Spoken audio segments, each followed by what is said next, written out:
Buen día, economistas. Somos del sexto semestre A de Comercio Exterior y Negocios Internacionales y nuestro grupo está conformado por Casanova Cedeño Alison, Cedeño Vega Juliet, Macías Baquealdo, Parra Niño Mayerling y Rodríguez Meroyandre. El tema de investigación fue el forfaiting. Para empezar, ¿qué es el forfaiting? El forfaiting es una modalidad de financiación de exportaciones que consiste en el descuento sin recursos por parte de una entidad financiera de los derechos de cobro de una serie de efectos mercantiles para operaciones comerciales de compra y venta. El banco, caja u otro tipo de entidad que financia la operación es conocido como forfaiter. Tradicionalmente el forfaiting ha sido un instrumento financiero más utilizado en el mercado internacional, aunque algunas entidades financieras también ofrecen el forfaiting para operaciones en el mercado interior. El papel de cada actor se resume de la siguiente manera.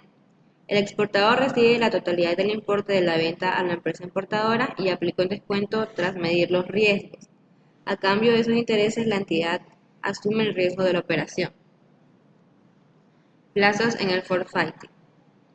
El forfaiting se suele usar para vencimientos que van desde los 6 meses a los 5 años como máximo. Esos vencimientos están reflejados en los documentos que serán estudiados por la entidad financiera a la hora de conceder el forfaiting y establecer la tasa de descuento. También hay que tener en cuenta que el riesgo país no suele bajar si este es alto, además del riesgo del deudor y de la balista. De la misma manera que el riesgo país, en estos casos, cuanto más alto sea, más cortos serán los vencimientos. Operaciones recomendadas para el forfaiting. El forfaiting es especialmente recomendable para las siguientes operaciones y tipos de bienes.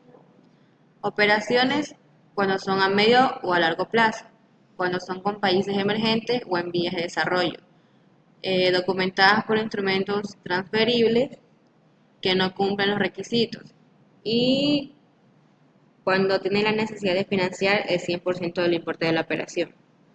Y en los bienes entran como los que son los commodities, y en estos incluyen los que son el arroz, carbón, cacao, que están financiados entre los 90 días a 18 meses. Servicios como ingeniería, diseño y mantenimiento financiados de 180 días a 3 años. Tecnologías como software, hardware y telecomunicaciones financiadas de 180 días a 5 años.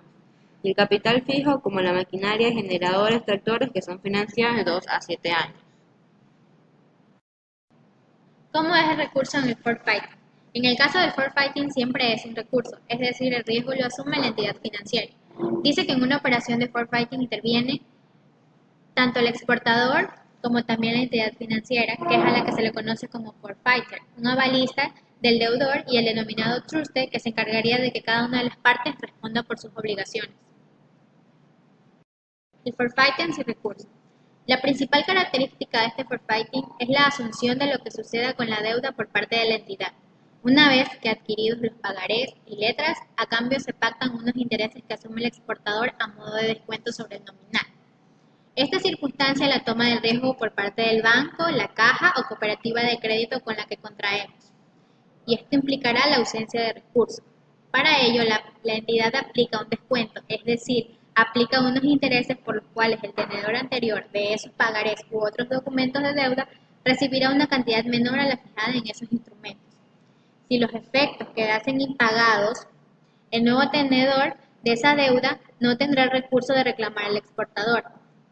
Existen varios riesgos en una operación comercial. Tenemos como primero el riesgo de insolvencia. Es decir, que el cliente incurra en morosidad o acabe por no pagar. Por otro lado está el riesgo país, que es por el que hay que tener en cuenta las características políticas, económicas y sociales del país, al que vendemos un bien o un servicio, puesto que puede influir indirectamente en una operación. Y por último está el riesgo cambiario, es decir, las fluctuaciones que sufren los cambios de las monedas, efecto que queda anulado si la venta se produce en algún país de la eurozona. Con el forfaiting, el exportador se libera del riesgo y consigue la liquidez por la operación. La única obligación que todavía mantiene es la de entregar la mercancía al importador conforme a lo pactado. El forfaiting con recurso. El forfaiting con recursos, con su opuesto al forfaiting sin recursos, es el más demandado por las empresas en las entidades de factoring. El factoring con recursos es uno de los tipos de factoring que lleva a cabo el sistema de factoring. Lo podemos diferenciar simplemente por el hecho de que quién es la persona que asume el riesgo de las operaciones. Es decir, hablamos del factoring con recursos porque la empresa de factoring no asumirá en ningún caso el riesgo de lo impagado por parte del deudor. Simplemente se encargará de tramitar y gestionar el cobro de las facturas de su cliente. Esto hace que el riesgo vaya a recaer solo y exclusivamente sobre el cliente de la empresa que es factor, quien solicitó en un primer momento el servicio. Por tanto, en caso de impago, este devolverá el impago de la empresa de factoring en caso de que el deudor no acabe pagando. Ya, el forfaiting internacional es una operación totalmente ligada al comercio exterior. Sirve para que un exportador consiga liquidez a cambio de una serie de descuentos y comisiones por un crédito de su cuenta cliente internacional. Entre sus misiones tenemos facilitar la expansión del forfaiting en los mercados emergentes, ejercer de lobby ante la definición de reglas y leyes que afectan a sus miembros, y organizar seminarios para difundir conocimientos o difundir los retos a los que se enfrentan sus asociados y proporcionar soluciones según su posición. El forfaiting en el comercio exterior o mundial implica el movimiento de bienes y servicios a través de varios países. Envuelve para el transporte el paso por diferentes regulaciones o el uso de diferentes monedas. El comercio exterior ha crecido especialmente desde los años 90. Esto ha hecho que se creen herramientas a escala internacional para facilitar las cosas. Una de esas herramientas son los Incoterm.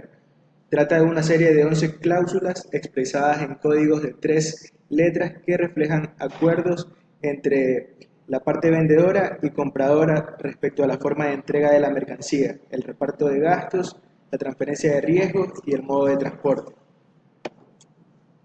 ¿Cuáles son los documentos forfetizables?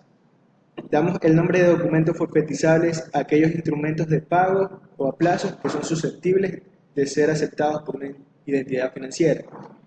Los más frecuentes son la letra de cambio, que este documento lo libra el exportador y lo acepta el importador. Los pagaré, en este caso, son emitidos por el importador a favor del exportador. Los aceptados, en este caso, son los irrevocables, que no se pueden anular tras su emisión. Los transferibles, utilizables por uno o más beneficiarios. Y los no confirmados, el banco emisor solo tiene la obligación de comunicar la factura al beneficiario. A continuación vamos a hablar sobre los instrumentos financieros.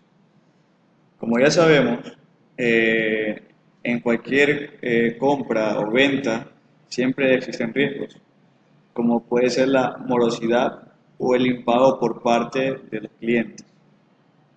Para evitar esto, tenemos dos instrumentos financieros que ayudan a la exportación, en este caso. El primero es el pagaré, que es un documento con términos de financiamiento de ventas que se aplica a los préstamos que se otorgan tanto como para hacer operaciones a clientes internacionales, que son en este caso son las exportaciones, y las letras de cambio son aquellos documentos entregados al comprador contra el pago y la aceptación de esta. El exportador va a asegurar la liberación de los documentos una vez recibido el pago del importador o aceptación de la letra. Las ventajas. Bueno, como ya sabemos, los riesgos requieren un desembolso elevado. Aquí están los principales inconvenientes para las dos principales partes, que es el exportador y el forfaiter. Para el exportador o cliente, la principal ventaja es obtener liquidez, en el cual permite financiar toda una operación y además consigue consumir sus habituales líneas de crédito bancario. Otra ventaja consiste en la recaudación de carga administrativa y el crédito oficial de la exportación. A continuación tenemos las características del forfaiting. El forfaiting se trata de una operación que solo se puede dar si existe un crédito todavía no vencido dado a un tercero, es decir, el cedente vende unos productos o servicios al deudor que aporta unos instrumentos de pago, obligaciones, letras. Una de las características es que en esta relación existe un crédito del cedente al deudor. Conlleva unos gastos que asume el cedente. Esos gastos son deducibles fiscalmente. En general, el forfaiting cubre una serie de créditos a más largo plazo que el forfaiting. La relación entre cedente y forfaiter se establece mediante un contrato que contempla todas las condiciones y gastos. La entidad financiera recibe una serie de documentos de pago que anteriormente proporcionó al deudor al cedente como promesa de pago. El forfaiter se convierte en poseedor legítimo de los documentos de pago a cambio del pago de la cantidad reflejada en estos al cedente, deduciendo la tasa de descuento y las comisiones pactadas en el contrato. El reembolso de la operación se realiza conforme a lo pactado en el contrato.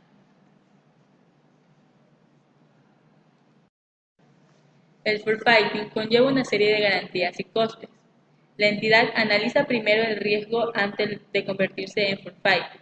Para ello, necesita que el exportador aporte una serie de datos y la operación de comercio exterior como la nacionalidad del importador, el tipo de mercancía que vende, el valor del contrato y la moneda, la fecha y la duración del mismo, la cantidad de pagos y las fechas y el medio de pago acordado, es decir, las letras de cambio o los pagarés. Es posible El posible forfaiter puede pedir documentación adicional en caso de duda, algo que es menos probable si nuestro cliente es alguna firma internacional o gran entidad con una reputación reconocida en los mercados internacionales. La operativa del forfaiting. Entre el exportador y la entidad de forfaiting se establece un acuerdo, así como las condiciones de la operación. Entre el exportador y el importador se firma el contrato de compraventa en el que se incluyen las condiciones financieras del forfaiting. El exportador envía la mercancía al importador. El importador informa de la recepción de la mercancía a la entidad avalista o entrega los documentos financieros. La entidad avalista remite el compromiso de pago al exportador. El exportador entrega y endosa al forfaiter los documentos o el compromiso de pago. El forfaiter efectúa el pago al contado con descuento al exportador. Al vencimiento, el forfaiter procede a presentar al cobro los documentos de la entidad avalista. La entidad avalista efectúa el pago a la entidad del forfaiting y adeuda el importe al importador. Podemos decir que un ejemplo puede ser una empresa exportadora se pone en contacto con un banco de su país con el que firma un contrato de forfaiting. Este acuerdo supone el compromiso por parte del banco, en este caso el forfaiter, de descontar los efectos en que se instrumenta la exportación correspondiente. El banco requerirá normalmente que el importador obtenga un aval de un banco de aquel país. De efectos descontados se producirá en la fecha de vencimiento, ya que el importador cuenta con el aval bancario de una entidad financiera del país importador. Cuando el exportador firma el contrato de forfaiting con la entidad financiera de su país, todavía no ha recibido los efectos del cobro de su exportación, pero la entidad financiera se compromete a inmovilizar dicho importe, el cual le anticipará mediante la fórmula de descuento en el momento en el que el exportador le entregue los efectos. Como el forfaiter se compromete a inmovilizar dichos recursos desde el momento del contrato de forfaiting hasta que el exportador le entrega los efectos del cobro, le cargará a este una comisión de compromiso para compensar el coste de oportunidad que dicha inmovilización. Además de la comisión de compromiso, el forfaiter cobrará los intereses correspondientes que se deriven del descuento de los efectos cuando estos les sean entregados por el exportador. A partir de este momento el exportador consigue el cobro de su venta y la operación queda cerrada para él. Al llegar la fecha de vencimiento de los efectos, el forfaiter les deberá cobrar del importador. En caso del impago por parte de este, será el banco avalista que avaló al importador quien asumirá dicho pago. Como se puede concluir, el forfaiting se cubre del posible impago del importador gracias al aval que le exige a este por un banco avalista. Muchas gracias.